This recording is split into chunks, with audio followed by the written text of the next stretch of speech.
think when we begin choosing our new political leaders, we should start looking for things that we've never looked for before.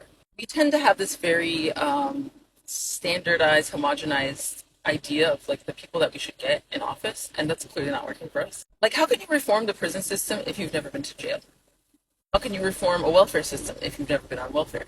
Taking a tour of a prison is not going to tell you what it's like to be in prison.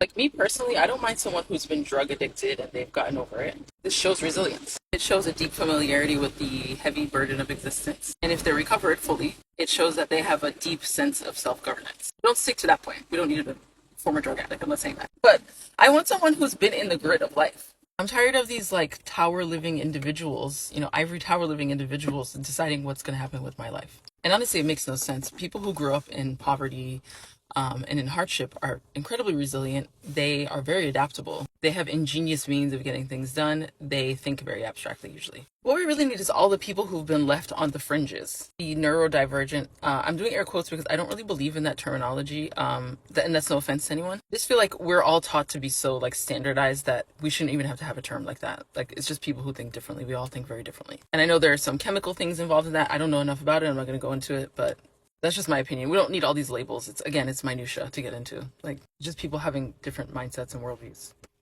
And this is something we need. This is something we should love. And I'm glad that our society is finally getting with it, catching up. Because people who don't have optimal experiences, people who aren't the most attractive, people who are just left outside of the standard of excellence often observe the most because they're not given every advantage that other people are given. I myself have many blind spots about the world because I'm pretty lucky with most things in my life. Actually, this is why I came to TikTok, to be honest with you. I was like, if I have this many good things going on in my life and I'm this unhappy, no, it's time to say something. My point is, most of the people we put in office have never had these types of things go on in their lives. I mean, some of them have for certain, but a lot of them too, you have to recognize, have been intelligent enough as youths to get into these like academic situations, and even that sort of isolates them from the rest of us in the society. As much as I always talk about AOC, I don't hate AOC. I really don't like her anymore. But she was in a humble, normal profession, and she was of the people. She walked among us, we do need a lot more of that.